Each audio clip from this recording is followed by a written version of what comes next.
চ্যানেলটি আজই সাবস্ক্রাইব করে ইউটিউবের পর্দায় নজর রাখুন। আজ রবিবার। প্রতি রবিবারের মতো আজকেও থাকছে লেখক দীপকচন্দ্রের কলমে সৃষ্ট গ্রাম বাংলার মেধো ডাকাতের গল্প। আজকে থাকছে টান টান উত্তেজনার মেধো ডাকাতের গল্প, মৃত্যুর বড় আতঙ্ক।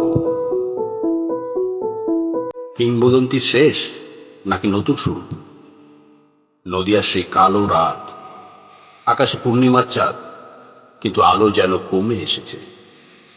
বিশাল বটগাছের নিচে বাঁধা এক মানুষ, তার শরীরে গভীর ক্ষত, তবু চোখে দুঃসাহসের আগুন।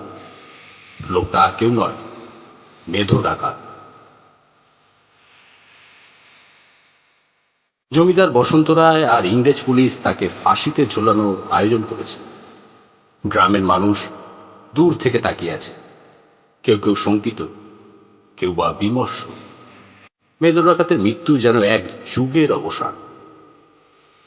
কিন্তু সে যখন শেষবারের মতো হাসল, তার চোখে ভয়ঙ্কর এক প্রতিজ্ঞা ফুটে উঠল। সে কি কিছু বলে গেল, নাকি তার দৃষ্টিতেই লুকিয়েছিল এক অভিশাপ?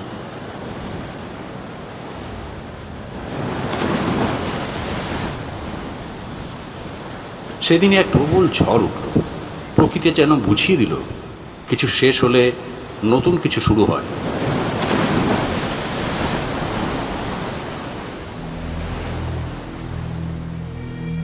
মেধো ডাকাতের মৃত্যুর পর বসন্ত রায়ের রাজত্ব আরো শক্ত হল। জমিদারের বাড়ির আঙিনায় প্রতিদিন উৎসব বসে, সুরা আর নাচ গানের আসর জমে ওঠে। কিন্তু এক রাতে কিছু অদ্ভুত ঘটনা ঘটতে শুরু করল। সেদিন বসন্ত রায় তার কোঠায় একাই বসেছিল। রাত তখন গভীর। হঠাৎ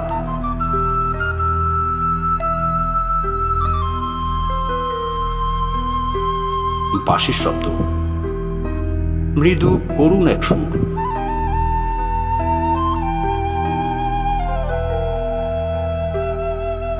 বসন্ত রায়ের রক্ত জল হয়ে গেল, কারণ সে জানে এই বাঁশি বাজাতো মেধো ডাকাত।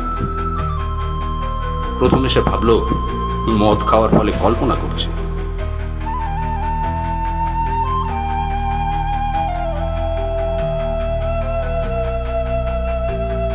কিন্তু না, সেই বাঁশির সুর ধীরে ধীরে বাড়তে থাকলো, যেন চারদিক থেকে ঘিরে ধরছে তাকে।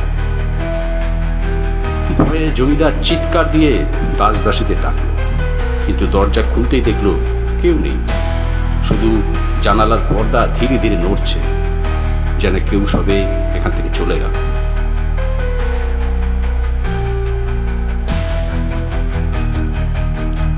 পরের দিন জমিদার তার বিশ্বস্ত সেনাপতি হরিনারায়ণকে ডেকে পাঠাল। কাজ শেষ হয়নি, মেধোর দলের যারা পালিয়ে গেছে তাদের খুঁজে বের করো। হরিনারায়ণ আদেশ শুনে চলে গেল, কিন্তু বিকেলে সে যখন ফিরল, তখন তার মুখ শুকনো। মহারাজ, মেধোর দলের বেশিরভাগ লোক কোথাও নেই। কয়েকজন গ্রামে আছে, কিন্তু তারা সাধারণ কৃষকের জীবন বেছে নিয়েছে। বসন্ত রায় ধমক দিয়ে উঠল, তাহলে কাল রাতের বাঁশি কে বাজালো? হরিনারায়ণ চুপ। ঠিক তখনই বাইরে হইচই শুরু হলো। এক দাসী দৌড়ে এসে চিৎকার করল, ঠাকুর, গোপাল সাঁওতাল নেই, গত রাতে সে পালিয়েছে, আর তার ঘরে রক্তমাখা একটা ছোড়া পাওয়া গেছে। বসন্ত রায়ের চোয়াল শক্ত হয়ে গেল। কিছু একটা হচ্ছে, যা সে বুঝতে পারছে না। সে রাতে বসন্ত রায় ঘুম এলো না।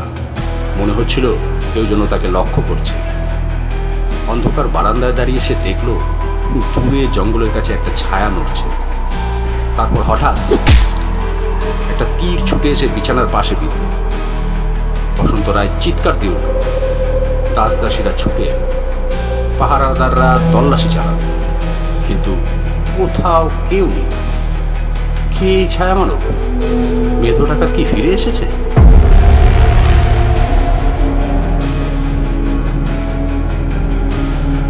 পরদিন সকালে বসন্ত রায় একটা গোপন বার্তা পেল। তুমি হয়তো ভাবছো আমি মরে গেছি, কিন্তু আমি যেখানে গেছি সেখান থেকে ফিরতে সময় লাগে না।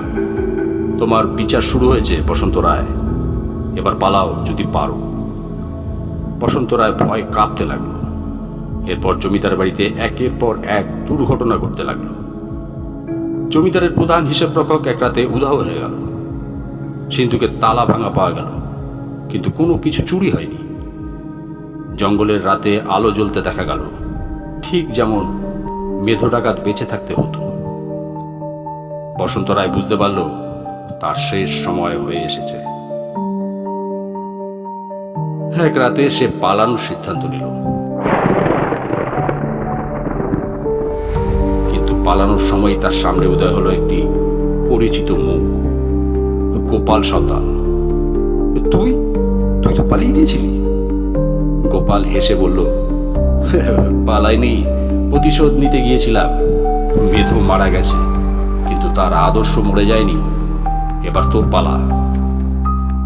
বসন্ত রায় দৌড়তে চাইল, কিন্তু পিছনে আরো কয়েকজনের ছায়া দেখা গেল। মেধোর দল, তারা ফিরে এসেছে। পরদিন সকালে নদিয়ার বাজারে একটা খবর ছড়িয়ে পড়ল, বসন্ত রায় উধাও। তার জমিদার বাড়ি আজ শুনশান। কেউ জানে না সে কোথায় গেল। কেউ বলে তাকে মেরে ফেলা হয়েছে, কেউ বলে সে নিজেই পাগল হয়ে গেছে। কিন্তু তার পরের দিন থেকেই প্রতিদিন রাতে একটাই জিনিস শোনা যায়, একটা বাঁশির মৃদু করুণ সুর। সত্যি কি মেধো ফিরেছিল? এই প্রশ্নের উত্তর কেউ জানে না, কিন্তু একটা জিনিস নিশ্চিত, অন্যায়ের বিচার হয়, আজ না হোক কাল।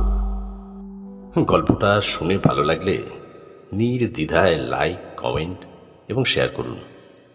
একটা লাইক তো আশা করতেই পারি। শুনতে থাকুন, ভালোবাসতে থাকুন। নিয়মিত নতুন নতুন গল্প শুনতে আমাদের YouTube channel one day suspense আজই সাবস্ক্রাইব করুন। একটি বিশেষ ঘোষণা, আপনারা যারা গল্প পাঠ করতে ভালোবাসেন এবং নিজেদেরকে সমাজ মাধ্যমে তুলে ধরতে চান, অথচ কোনো চ্যানেলে সুযোগ পাচ্ছেন না, যদি ইচ্ছা হয় আমাদের এই গল্পের নিচে ডিসক্রিপশন বক্সে আমাদের হোয়াটসঅ্যাপ নাম্বার দেওয়া রইল, আপনার ইচ্ছা প্রকাশ করতে পারেন। ধন্যবাদ।